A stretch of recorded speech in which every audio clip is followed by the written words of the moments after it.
Hello everyone! Today we're going to talk about a very important topic, something that you might have misjudged. And this topic is really something I'm confronted very often with my clients because they have the tendency to judge it as something not very important in order to change their body, in order to transform their body to follow their goals.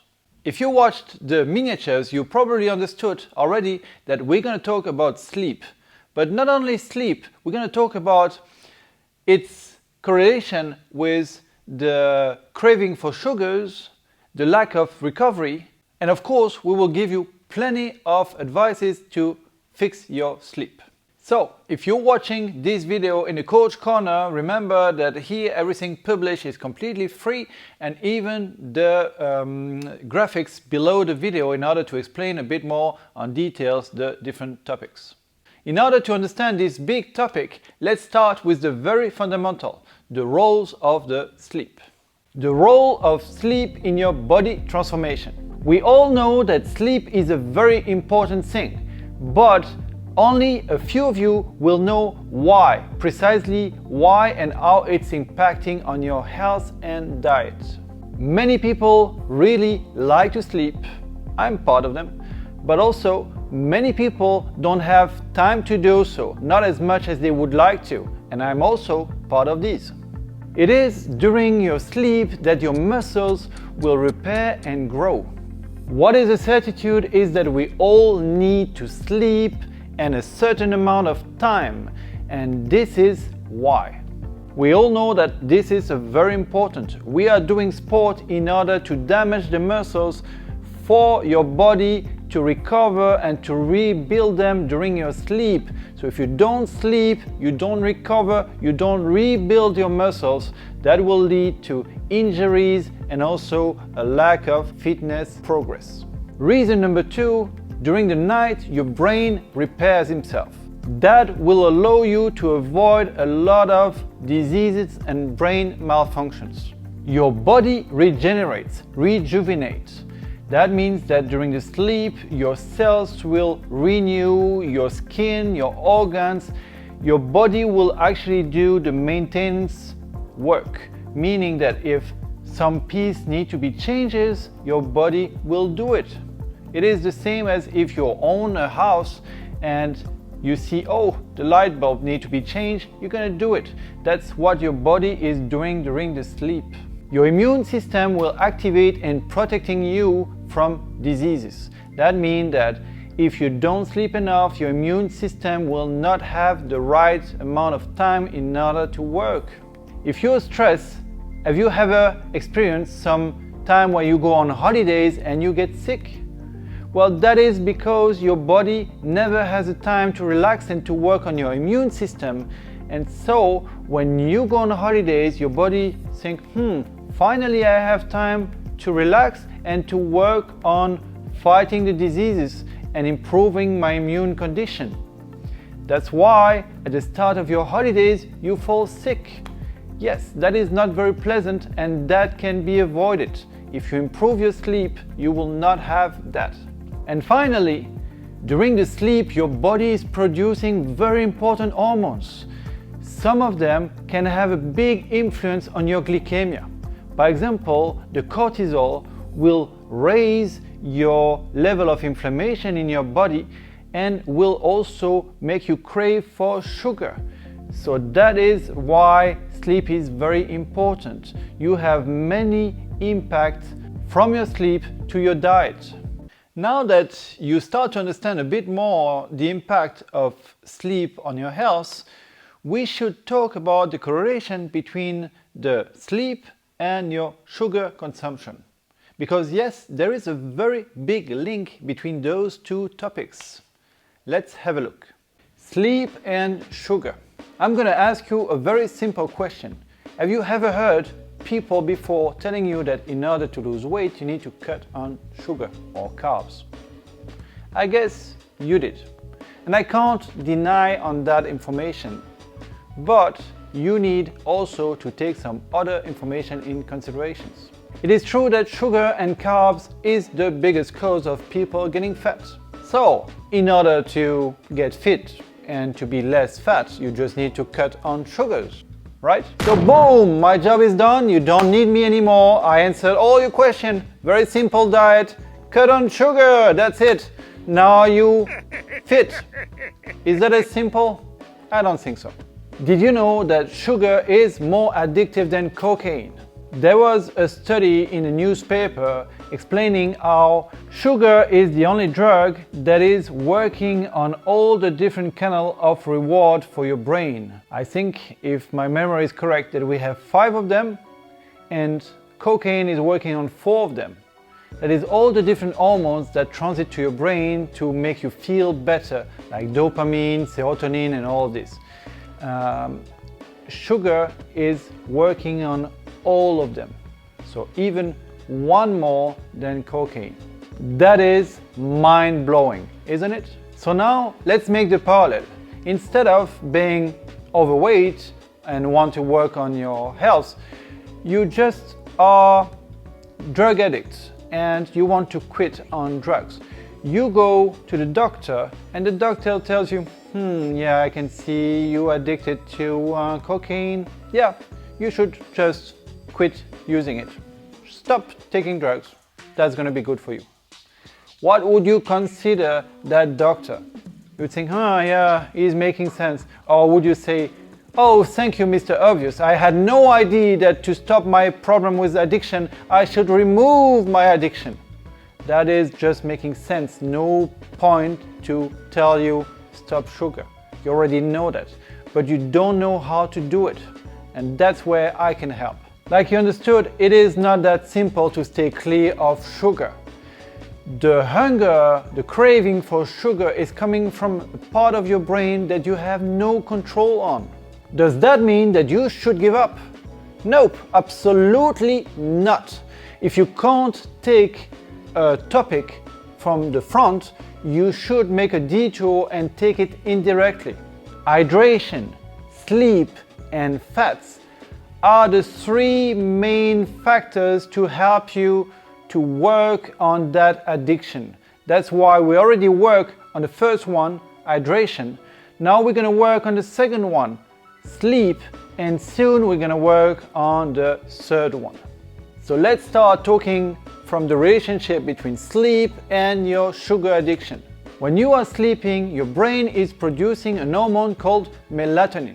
That specific hormone works in opposition of cortisol. The melatonin is repairing your brain, make you fall asleep and fight the inflammations. On the other hand, cortisol is getting you awake, giving you craving for sugar and giving you inflammations. These 2 hormones are important, but they have a ratio and they should come in specific time of your day. So if you screwed up on your sleep, you will have consequences on these factors. If you're not sleeping on the right hours, or if you lack sleep, you will produce less melatonin and more cortisol. That has a big impact on your diet and also on your health. So all of this is the point of this 4th step. If you improve your sleep, you will reduce your craving for sugars. So you can't work on sugar from the front, but you can work on the cause of this binge eating and this craving for sugar. You just work on your sleep, your craving for sugar will go down. This is the way to make a diet that you can sustain for all your life. This is why it has been all made to make sense. Now you start to understand why the sleep have a very big impact on your diet, as a good sleep or enough sleep will make you eat better and a bad one will start to make you crave for more sugar. So you understand how important it is. But the issue is that you might have a bad quality sleep, or you might have the incapacity to fall asleep. So in the next chapter, I will tell you how you can address that and maybe what are the reasons for it. So let's have a look. The screens and sleep. We all know that the screens such as tablet, iPhone, TV are not good for our quality of sleep. But only, again, a few of you will know why. In order to explain that, we need to go back to how is your brain working? How does your brain switch from fully awake to sleep and from sleep mode to fully awake? This is something we already discovered in a previous video. I'm going to repeat it. The hormones are working on your brain in order to make you switch from sleep mode to awake and reversing. So basically the cortisol is waking you up and the melatonin is getting you to fall asleep. But how does your brain knows when to produce which? Well, it is a very simple and pragmatic answer. When the light goes down, your body starts to produce melatonin. But when the light goes up, when you start to wake up with the sun, your body will produce cortisol in order to wake you up. So none of these two hormones are bad. It is just about balance. Yes, once again, the balance is important. Balance is the key, like we already said. So when you are waking up, you need the cortisol to give you a kick, a boost in order to start your day. But when you getting late by night, you need the melatonin to getting you to fall asleep. So when you have low light, you start to produce melatonin. This is why by evenings you need to pay attention to not have the direct light from your devices such as iPad, phones, tablets, whatever the brand is, or TV screen. Never have a TV screen in your bedroom because you don't want to have the habit of having that light in your face. By night you will have a bad sleep. Receiving light straight to your retina will get you a penalty in the quality of your sleep. So let me show you here a graph of how it is supposed to be. By example, when you go in the morning, you wake up, you produce cortisol, then the cortisol goes down all along the day, and slowly in the evening you start to produce melatonin. This is in a normal situation where you don't have screen times or a lot of light in your face at night. This is very important.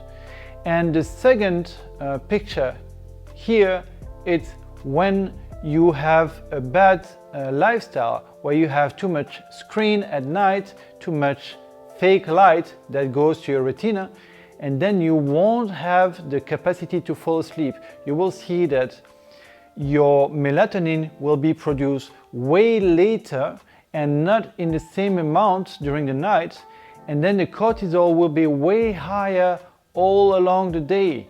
This creates inflammation, binge eating, and way other issues. This is why lowering your time in screens by night is very important and will have a drastic effect on the quality of your sleep. Let me give you a bonus point for this video and tell you that you should try not to have your phone charging beside your bed. Even a Wi-Fi, a router, any device that produces waves. Why? Just because your body is adapting to those waves. Those waves are going in a higher speed than your brain, and your brain will adapt to this higher speed, meaning that the quality of your sleep will also be downgraded. You want to have that security. Put your phone in sleep mode a bit away from your bed, and also try not to use the charging cable or any charging device close to your bed. That is very important to improve the quality of your sleep. I can tell you I was in that situation, and since I pushed my phone a bit more away, charging it a bit more away, the quality of my sleep improved drastically. Just a very simple detail, but a very big impact on the quality of my sleep. We now almost reached the end of the video, and we have still a very important topic to discuss, which is how to solve it, how to improve your sleep. Now that you know why it's important and why to do it, now you need to know how, and that's going to follow. Before that, just to remind you, if you are not following us, just click to subscribe on the button or even go to the Coach Corner if you're not there already. So you will have more free information below the video with plenty of graphics and a lot of extra content. And right now, let's discover the sleep rituals that can help you to improve the quality of your sleep and transform your life in a better way. Sleeping rituals. Getting a good sleep is not only based on the mindset. There are some rituals that can help you to fall asleep as soon as your head hits the pillow. Let's start with the absolute rule. Number 1, keep your bed only for sex and sleep. Don't watch TV in it and don't read books except if after a few pages you fall asleep. But then you should choose a boring book. Like this, every time you lay down, your body understands the purpose and start to prepare for the process of falling asleep. Number 2, make a routine. By example, herbal tea, clean your teeth, wash your face and go to bed. Like this, every time you do so, your body understands that it has to prepare for falling asleep. No screens and dimmed light after 10. Your brain is adapted to the brightness of daylight. When the sun rays in the morning, your brain starts to wake you up. Therefore, it produces the appropriate hormone, the cortisol. And at the opposite, when the sun starts to set down, then your body is preparing for sleep. Therefore, it produces melatonin.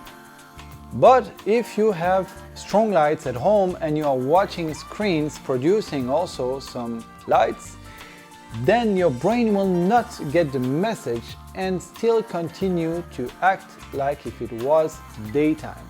Rule number 3, do some exercise during the day in order to feel the tiredness at night. Number 4, before to go to bed, avoid work, hard topic conversation, stress, checking your emails, because they can generate some stress that will keep you awake. Number 5, avoid sugary food and caffeine at night because they are stimulant and they will keep your brain active. Number 6, some pleasant essential oils. A few drops on your pillow can help you to fall asleep faster. That is because some of them can help you to relax because of the smell, and also it will create a ritual for your sleep, a special type of fragrance that your brain will associate with sleep. Rule 7. If you need, use to-do list and intentions letter. Number 8. If you are on a low-carb diet, then try a small change. If you can't sleep, just add a bit more carbs before bedtime, because during the night your brain is consuming energy. Test your sleep with a few different adjustments, but also don't abuse of it. Number 9, yoga can help before bedtime, but only slow-paced yoga, the yin yoga. Number 10, avoiding alcohol. Sleeping after you drank is closer from the coma than from a regular sleep. Therefore, you won't get the benefits of a normal good sleep. Number 11, open a window in your room. The temperature should be lower than your body temperature, and it should also help you to bring some oxygen for your brain. But be careful not to feel tense because of the cold. Use the right blanket. Number 12, nothing beats the sex for a good sleep. Number 13, try to go to bed before 10 and try to have around 8 hours of good sleep. Number 14, try not to drink too much before to go to bed.